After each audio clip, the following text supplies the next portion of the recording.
next we're going to have a panel that I'm very excited to hear from. It's going to be moderated by Lucas Walker from Gorgeous. And what it is really, every one of us right now as a company, whether we're a startup, a medium-sized company, or a larger company, we're all having to pivot and adapt the current climate into the things that we're facing with the current pandemic. So with that being said, I'm super excited to announce the next panel with Lucas Walker moderating from Gorgeous alongside Katie Goldblatt from Report London, Elizabeth Suda, who has been with us at a live event in the past from Article 22, Runa Ray, who is an incredible sustainability designer that I'm super thrilled to hear from, and Jennifer Stucco, who is a startup called Protofiori, and she's doing wonderful work, and I cannot wait just to hear more. So thank you all so much for being here today. I'm going to now disappear from this box, and I'm really looking forward to hearing your talk. Thank you. Great. Thank you so much, Jordana. As you mentioned, I am Lucas Walker of Gorgeous. We are a help desk for e-commerce, but really going beyond that in a lot of ways that we're going to be talking about today, and helping a lot of brands who have had to close their physical stores bring that same experience online with their customers. So let's do a quick round of introductions of the panel. Katie, if you want to go first, followed by Elizabeth, and then Runa, just because that's the order that I see you on my Zoom, and then Jennifer as well. Go ahead and introduce yourselves for the audience. And audience, if you want to type in the chat box where you're watching from as well, always love seeing how many people are coming in from around the world. Thank you, Lucas. So my name is Katie Goldblatt. I'm a director at Rapport London. We are a fourth generation family business that was established in 1898. So heritage is a very big deal for us.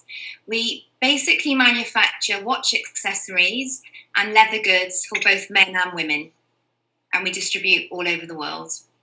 Oh, wow.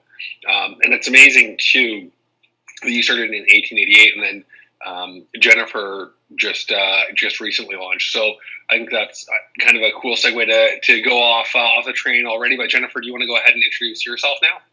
Sure. So hello, everyone. My name is Jennifer Stucco. I am the founder and CEO of Protofiori, which is a sustainable women's luxury footwear brand, fully sourced and made in Italy. As Lucas just mentioned, I founded the company just in 2019 and launched this month. We're making beautiful handcrafted footwear in Italy, made out of some first-to-market sustainable materials. Awesome. And Runa, do you want to do a little intro of yourself? Yes, thank you so much, Lucas. I would like to start off by thanking Jordana, Marcelo, Lucy from the UN office, and of course, Fashinnovation, the greatest platform for worldwide talks. Really excited to be here. I'm Runa Ray, Indian-born designer. I founded my private label called Runa Ray in 2012. It focuses on sustainability, and we try to include the SDG goals in various aspects of the industrial process of making garments. I've done the New York Fashion Week 3 times and have been a part of the Act Now campaign with the UN and a sustainable partner for the SDG goals. Great, thank you so much. And Elizabeth, finally, do you want to introduce yourself to the audience? Yes, thank you. It's so nice to be here with all of you, and thank you to the Fashinnovation team. My name is Elizabeth Suda. I'm co-founder of Article 22, which is actually named after the Universal Declaration of Human Rights, which is everyone's right to social, economic, and cultural security. What we do is we use design to tell transformation stories, and specifically our jewelry is upcycled from Vietnam War shrapnel and other scrap by artisans in Laos. And every piece is also not only telling a story about the people that make it and where it comes from, but also the future, because every piece is helping to clear some of the 80 million unexploded bombs from their land. Wow, that's amazing. And it's scary to think just how much military shrapnel is still just out there floating around. And you go back and they find stuff from even the Civil War in the 1800s of just like undetonated bombs just in backyards, which is just, it's crazy to think how much of that is still around. So thank you for not only producing very, very nice accessories, but making the world a little bit of a safer place as well. And I think that's a great segue into the first question here. What does sustainability mean to you? And I think this is something that's really important to hear from everyone. And I don't just mean sustainability in general, but specifically related to fashion. And something that I want to share first off is really having a sustainable process of being able to, if you have a large increase in orders, having the operations and supply chain to be able to fulfill it, whether it's a website like Shopify that can handle all of the traffic that comes on after your feature on Good Morning America, to a 3PL who can help you get all those orders out so people aren't waiting for 2 weeks for their order to come out. And obviously, I'm gonna naturally have a bias towards Gorgeous as well, a way to sustainably scale all of your customer conversations when they have questions, and not just from a operations perspective, but also in ways that reduce things like returns, because that's more emissions, it's more cardboard, it's more labels returning it. But also a lot of times, a slightly used article of clothing that somebody bought and wants to return because it's not the right size, it's not sustainable. You can't really resell something that was worn 3 times. So unfortunately, for a lot of brands, especially a lot of fast fashion brands, that just ends up in landfills or being shipped off. So I'd be really curious to hear what sustainability in fashion means to everyone on the panel. Katie, do you want to go first, and then we'll go around the Zoom order here? Sure, no problem. So firstly, sustainable is a wide used word at the moment, and it's so hard to define. But for us as a business, I think, we are sustainable purely by our age. We were established over 120 years ago, and everything we do with our values and our principles basically are sustainable. And that goes anywhere from the sustainability of our balance sheets, our supply chain, our customers. And so everything we do has to be sustainable. Yes, of course, it's changed over the years, but more and more importantly now, and especially as COVID has put this in the forefront of everyone's mind, we have to be respectful of the planet. And really, the resources are not everlasting. So whatever we do, we have to be mindful of that. I think also, though, it's a balance, if I'm honest with you. Some businesses are in a different stage of manufacturing and different processes. So, for some businesses, it's easy to start with sustainability straight away. For other businesses, it's a slow burn. But I do believe that we have to be mindful and appreciate the resources that we have for ourselves. And if we don't do that, we're going to ruin the planet that we've created. I think what's very, very key to note as well, in China, for example, in February, there was a 25% less carbon emission because obviously the output in the factories were not at capacity. And so, as you've said, Lucas, with fast fashion, I think the whole fashion industry is going to basically be turned upside down, and lots of the brands are having to produce 2 or twice a year different shows, different selections, and the waste, as you've alluded to on the back of that, it's just shameful. So for us, I think that our challenge with sustainability is to look at the environmental context. But I think as a brand, we have and will continue to be sustainable going forward. And that's a really great point too, that you mentioned. You are sustainable by age, and a lot of businesses we see, they go out and they raise $100 million of capital, and then they just put that all into marketing. And when Facebook becomes a little bit more expensive to run ads, or in the case of right now, if you were a direct-to-consumer suitcase company, which is a fashion statement when you go through the airport, they're not seeing those sales right now. So it is really having a sustainable business model to last you through everything. And I thought you made a really great point there. So the same question for you: what does sustainability really mean to you and your business? Sorry, me? Elizabeth. Oh, sorry. I'm so sorry. Yes. So for us, it really started with listening to the community that we work with in Laos, and it was realizing what ancient wisdom they hold and what we have to learn from them. And very specifically, the artisans that we work with started upcycling American dropped Vietnam War bombs into soup spoons in the 1970s. And that was an absolutely brilliant local innovation because they ate a lot of noodle soup. And so there was an economically viable product, and they were, taking this scrap metal out of the ground and using it for a higher purpose. And so when I had the occasion to meet them years ago, we had the idea to create a bracelet, and the idea was, well, let's use it as a tool to buy back the bombs and clear that land. But when you think of sustainability, as Katie said, it means so many different things. And the way that we at Article 22 define it as this balance between four main factors, and that's the economic, the environmental, the cultural, and the social. And so, economically, you have to put a product out there that is competitive and that people actually want to buy. And if you do that and you back it up by the fact that you're using materials that are either being repurposed or that have been developed in the most sort of environmentally safe way, there you go. There's point 2 in the sustainability matrix. For us, point 3 was the cultural context. It was their local innovation, and we, working together with them, were able to expand the market, generate far more income for their livelihoods, which were before subsistence farming, and then also clean the land up by donating to our nonprofit partner that does that, Nobel Peace Prize co-laureate Minds Advisory Group. And then the fourth point is kind of a good one to end on, and that's the social. The artisans we work with have been working from home within their tight-knit community in their gardens for years. Now the community making the jewelry, their second generation.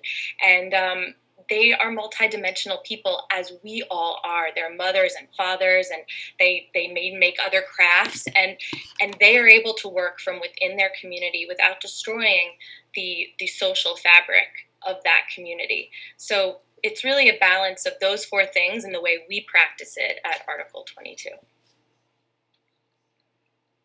That's a wonderful response. And you bring up a really interesting point too, which I think we should have a follow-up question on for the panel after this round, but really how the results of your business can enhance sustainability, not just from an offsetting perspective, but also in a totally different aspect. In your instance, it could be creating jobs and more of an economy out in Laos, which makes your supply chain a lot more sustainable for your business, but also can do things like reduce a lot of negative impacts of just, not having an economy there. So I'm definitely going to come back with a follow-up question for the panel after that. But first, Runa, what does sustainability in fashion really mean to you and your business, Runa Ray? I really love this question because this is something which I frame my entire company on. So for us as designers, sustainability is keeping the end in mind.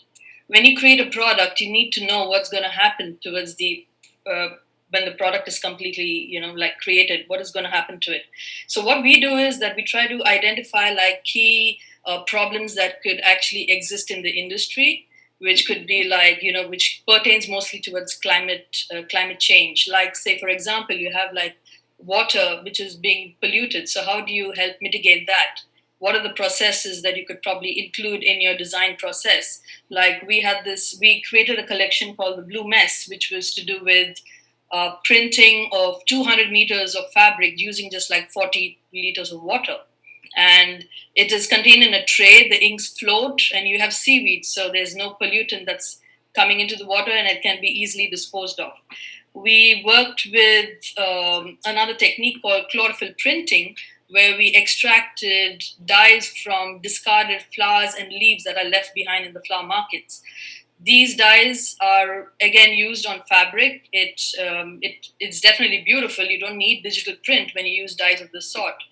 So for me, sustainability is trying to find out different ways that you could probably, different ways and methods that you could include in your design process. Like there was another one which is really dear to my heart, which is zero stitching. So you don't have any garment that's actually stitched because it's folded, so you don't have fabric waste that's generated.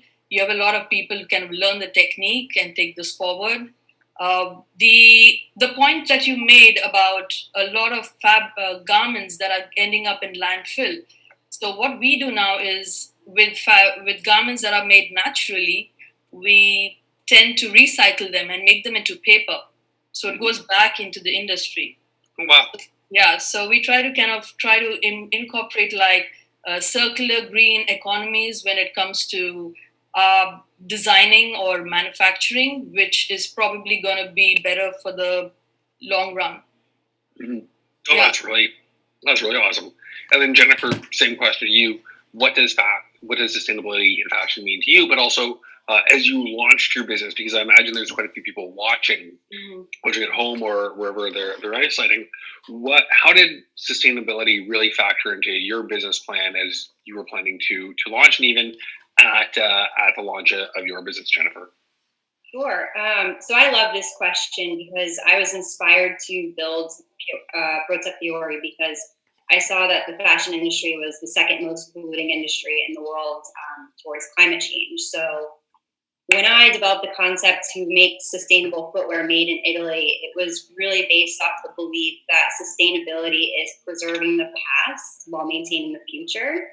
And what that means to me and to the brand is preserving something beautiful of the past, which is our humanity, which is craftsmanship, which is made in Italy, which is shoemaking, artisanship. That's sustainability, and then it's taking that and merging it with something of the future, which is what Runa touched upon and Elizabeth, sustainable materials, so eco-conscious materials that aren't harming the planet. So that's what sustainability truly means to me. It's merging the past and the future.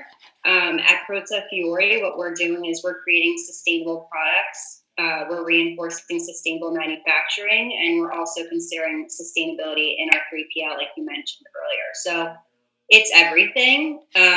In summary, for us, sustainability is doing good. At the end of the day, our business is to do good, and that is our mission.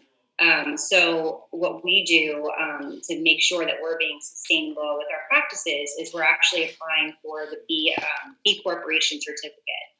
So what that means is me as a company, I'm tracking and I'm holding myself accountable for all of my business policies, all of my business practices, whether it's economic, social, environmental, or government. So to me, it's important to track all of those things. I think that that's one actionable item the fashion industry can take.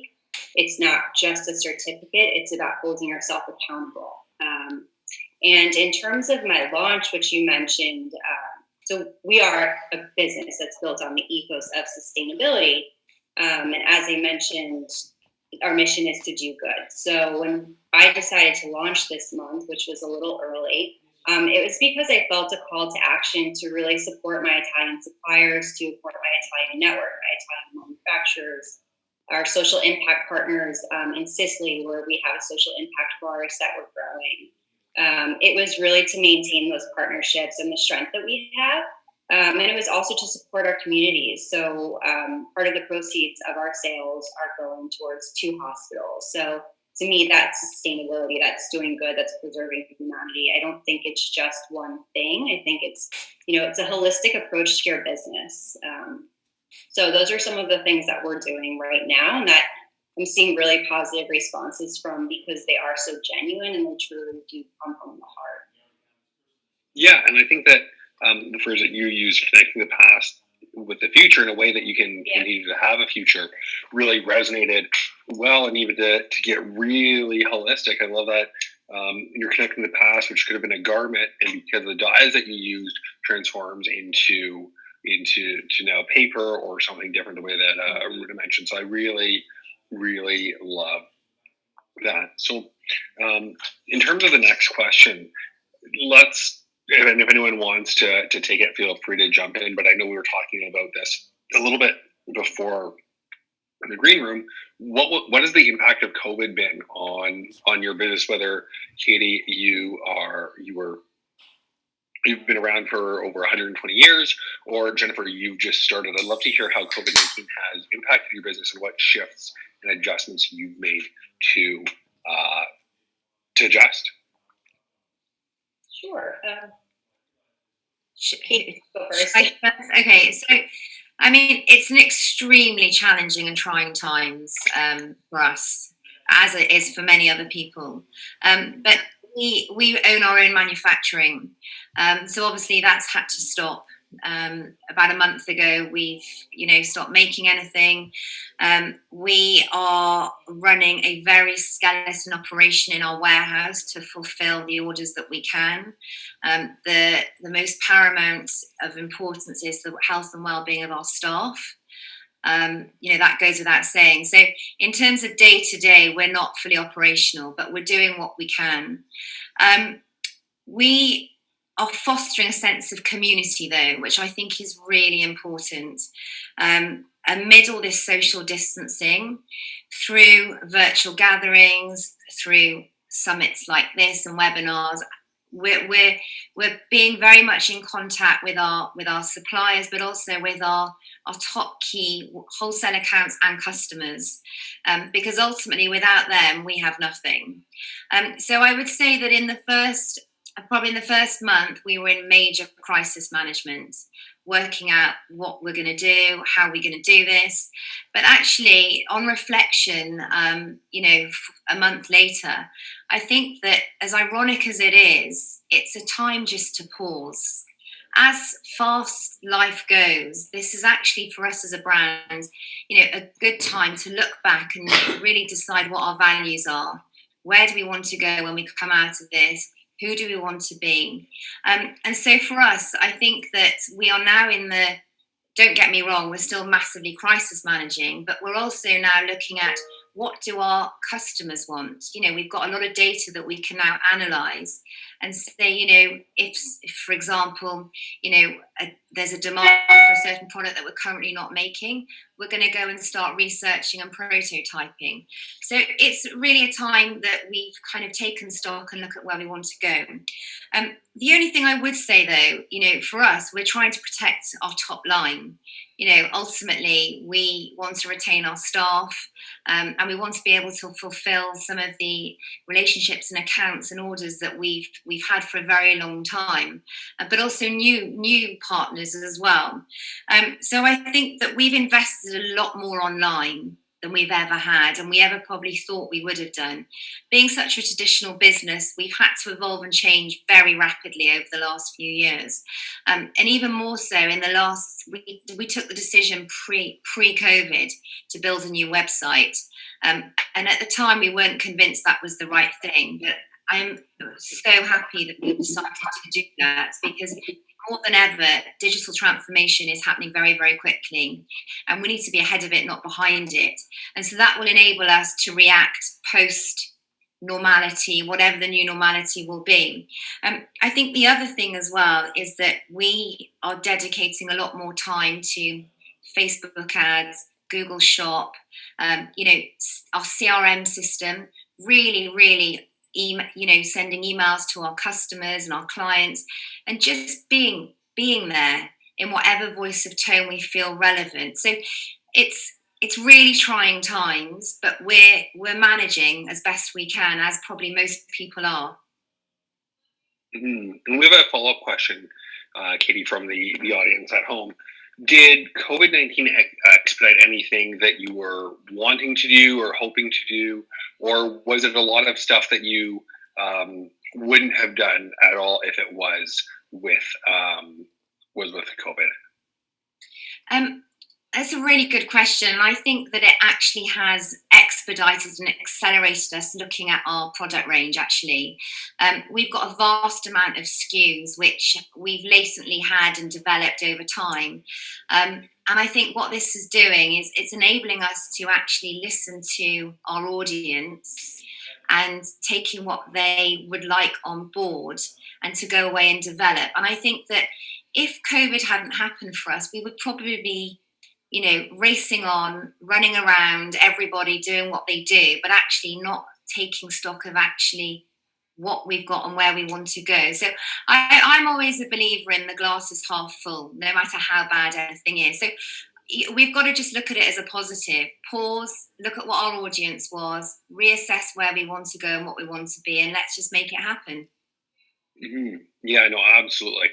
I'd love to hear from the other panelists on how COVID-19 really impacted your business as well. So I know that Jennifer, we can wrap it up with you, but Elizabeth or Runa, do either of you want to chime in with some of the impacts of COVID on your business? Elizabeth, I see you nodding your head yes, so why don't you go next there? I'm hoping it impacted in a good way, by the way, that you wanted to answer. Well, entrepreneurship is not for the faint of heart, and that's the case times because you're not. I thought it was easy. The gurus told me I just launched some Facebook ads and I'm driving a Lamborghini next week. That's not how it works, right? Facebook is the new rent. Whatever we don't pay in retail space, Facebook is the new rent. So this, yep. Next. Are you working with Rez over at Shoelace? I've heard him say that quite a few times. Oh no, but I think it's true. I can't agree more with what Katie said about how, this is a moment to pause and it's a moment to do whatever you do, sit by the fire, swirl your martini, meditate, whatever it is, and you create that empty space in your brain and you think about, the next steps. And so, yes, it's hard. And we've lost 2 sales channels of our business, which is our retail events channel and then our wholesale partners who have been with us for a very long time, and we were really excited to sign new ones on. And they are dealing with the fact of physical rent that they have to deal with paying. So that was really hard, but fortunately, although we weren't the fastest to take advantage of the amazing internet technology that exists, at the same time, we were born online.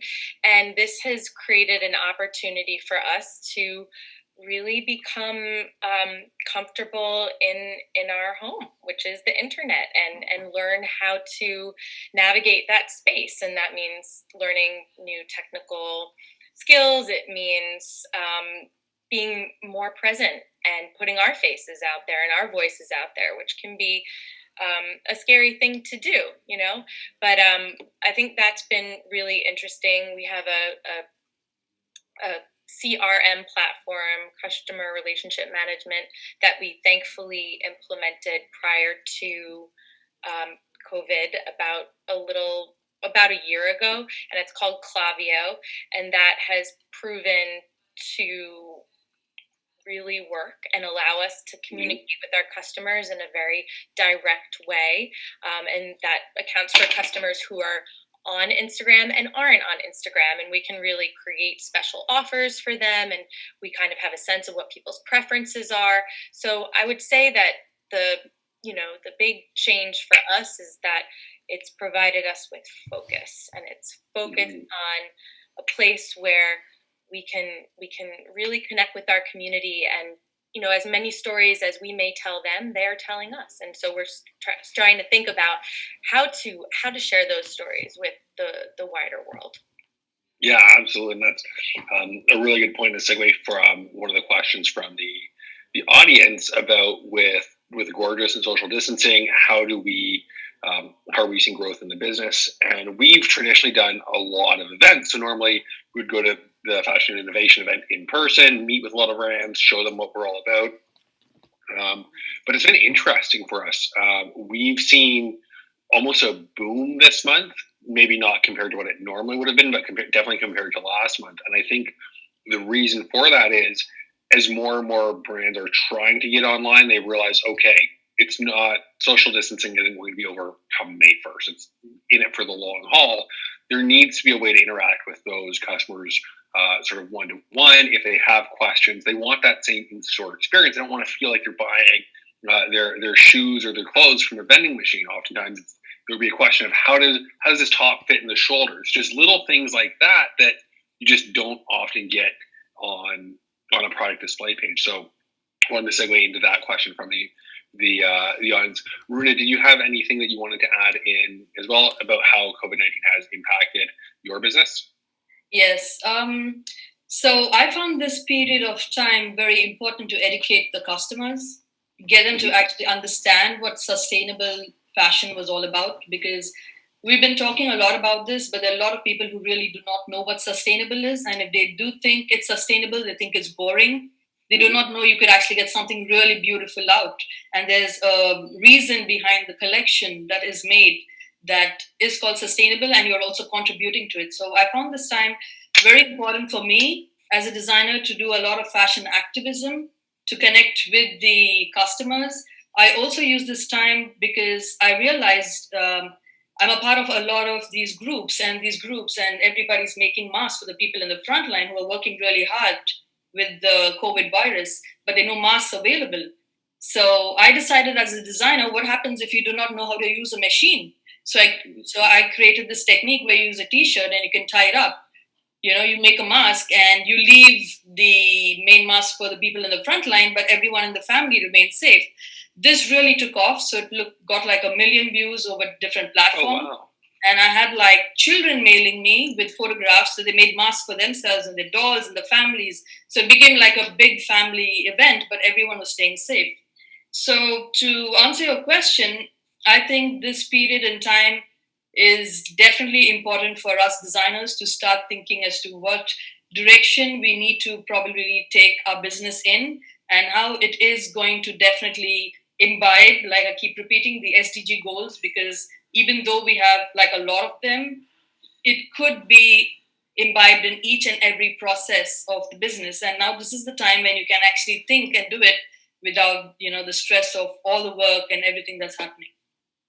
Yeah, absolutely. And that's just such a great concept. I was trying to find the video, but it gets the point of, if I have a great N95 mask, I don't want to be wearing it. I need something to protect other people from, as Prime Minister Trudeau said, speaking moistly. And when you're a real animated speaker like me, you almost spit while you're talking.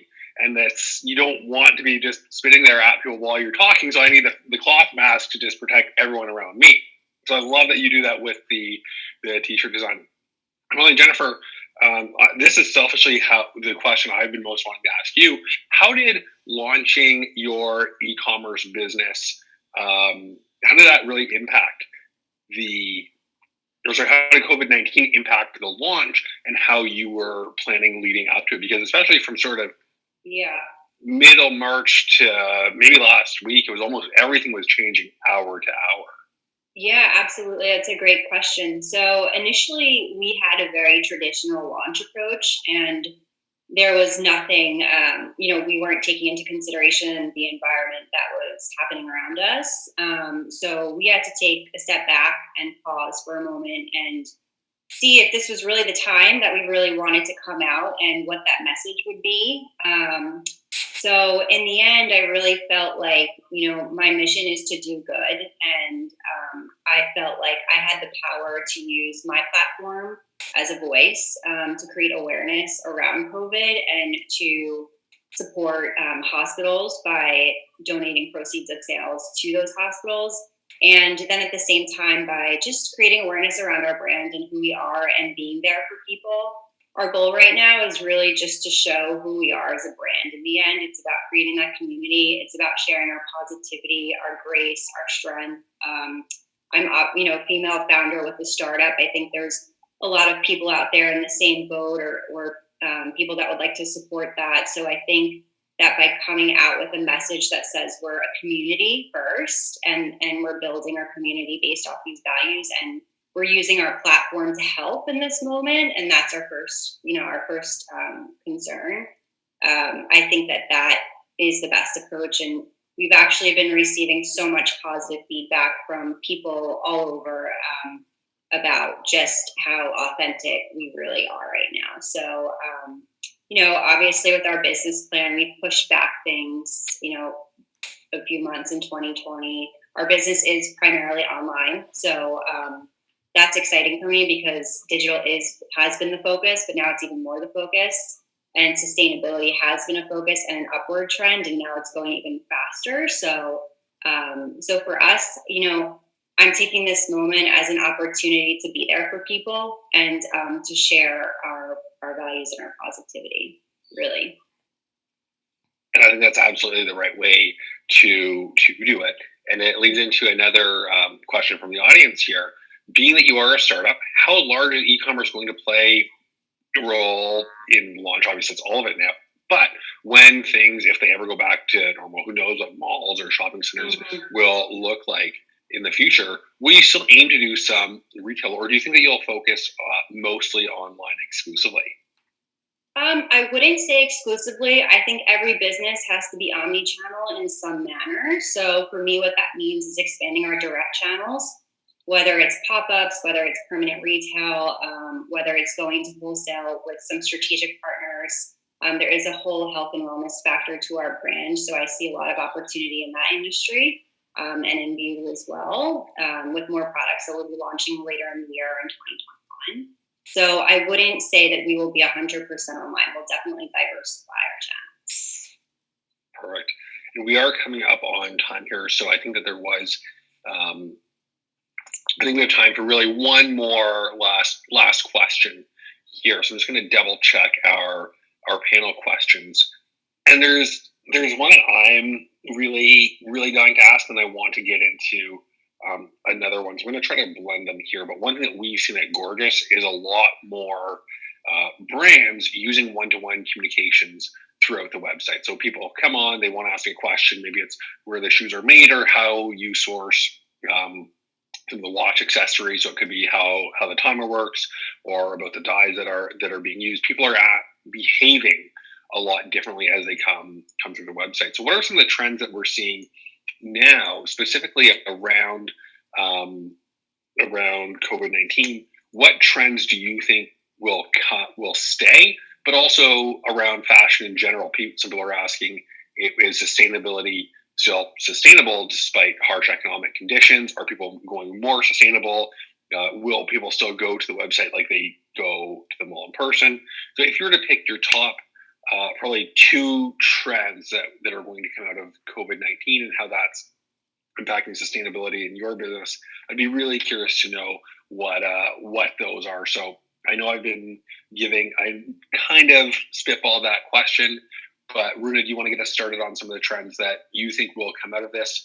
Maybe your top 1 to 3, and then we'll let all the panelists wrap up here in the next 8 minutes or so. Yeah, sure, Lucas.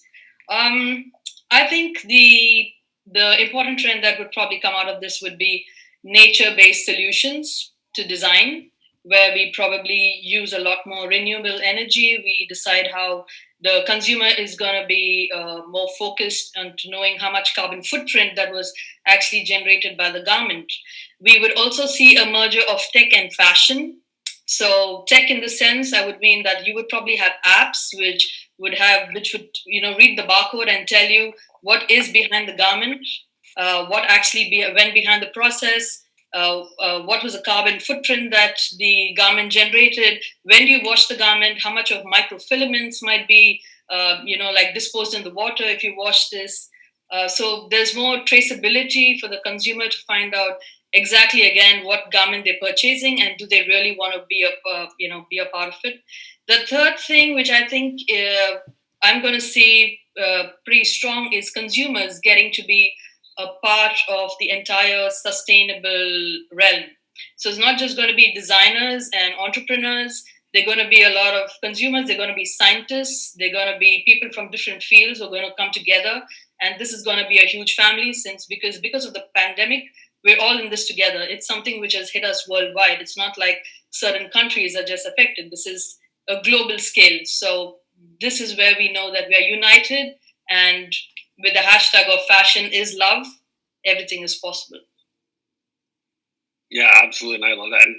And I think that a lot of what you said is all sustainable. Knowing the carbon footprint of a garment, that doesn't necessarily impact how cheaply or how fast it was made.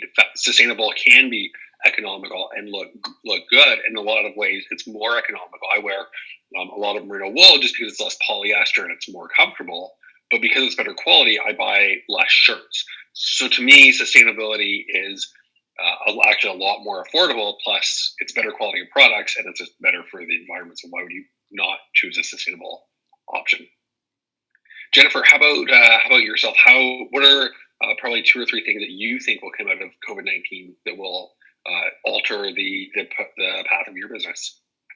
Yeah, so I think one of the most important trends that we'll see coming out of this is the shift in the consumer mindset. And this one is the most exciting to me because I think it's one of the most positive. I think that, the consumer is sitting at home right now and truly evaluating life and purpose and all of these deep things that we all contemplate. And I think they'll be looking for more purpose when we come out of this. And when you think of the easiest way to have purpose in life, it's truly by changing your habits.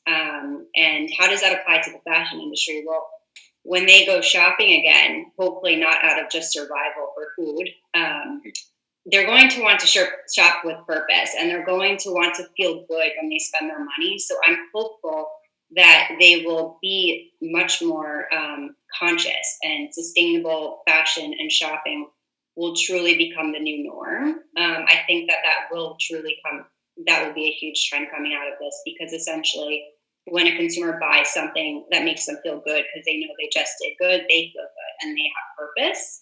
And I think that is something that everyone is kind of feeling right now. How can I help? And if it's a small business, if it's a healthcare worker, if it's themselves, everyone wants to feel good about helping someone. So I think the shift in the mindset will be huge, and that will determine the direction of the industry. So brands that are not authentic, that are not honest, that are not changing their ways, whether because they can't right now financially or they just have no interest, I think the second trend will be this Darwinian effect, this Darwinian shakeout, where we'll see, a lot of change in the industry with companies either M&As, acquisitions, or they're just kind of going away. So I think that those are the two biggest trends that will happen: the shift in the consumer mindset, and it's just the shift in the industry in general will truly change the landscape.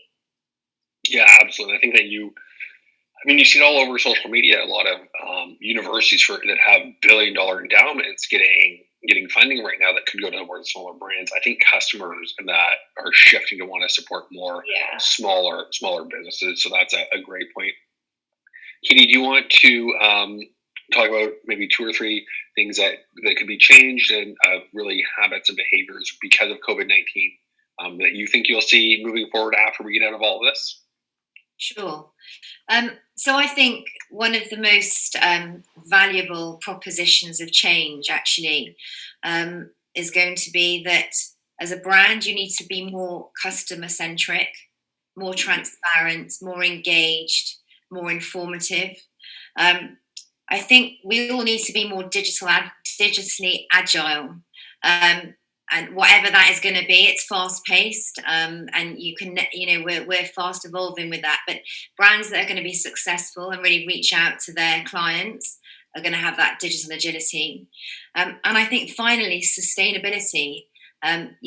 It's not going to go away, and nor should it be. Whether it's from packaging to materials, whatever it means to you personally or as a brand, I think that's going to be very important. But I also believe that education too, for brands, to educate your client, your customer, who you are, what you do, how you source, because at the end of the day, we need to have a greater intimacy with our clients. Yeah, absolutely. And I could not agree more. And it's interesting. Our internal data of Gorgeous shows everything that you just mentioned is just really hitting on all those topics. So Elizabeth, we've got about 2 or 3 minutes left here. Do you want to take us home with your predictions and changes? Well, I certainly agree with the points about consumer consciousness, but it's going to be a huge opportunity for small businesses as well. The more customers are conscious of what sustainability is and how their decisions about what they purchase actually have a very real impact for real people at all points along the supply chain and across the globe, that is also a business opportunity. And we live in a world where small businesses have more than just a shot of making not only a difference in terms of building a business, but also in all of the ways that they prove out their sustainability. And I think that's exciting, and it's going to mean that founders need to have the courage to get out there and talk about it and not be afraid to do so. And I think the other aspect of it is linked to that, which is transparency. And this blockchain technology that everyone is talking about does help provide some validity to those claims about the supply chain. And I would just end on the point of storytelling. I think that there was a point in time where marketing budgets were about pure fantasy, and I think that's beautiful. It's wonderful to dream, but at the same time, we're all living right now in a world where we're all living different versions of the same exact experience, and it makes us realize how interconnected we are. And I think any brand that is going to be able to address that point and create that intimate conversation even between their producers and their consumers is going to win. Absolutely, and I couldn't have said it better myself. We are wrapping up here. We probably have about 10 seconds. Here's Jordana here. I saw her flashing the red light, and I know that the long cane hook is coming up next. So thank you so much to all of our panelists. Oh my gosh, yeah, thank you guys, all of you. And Lucas, all of you, from speaking on interconnectivity to sustainability to adaptation into business models that have been around for decades, to startups, to e-commerce. Everything you guys have spoken about has been such a blessing to thousands of people that are joining us. And we really appreciate having all of you again. So thank you all so much. Thank you. Great. Thank you. Take care, everyone. Bye-bye. Bye.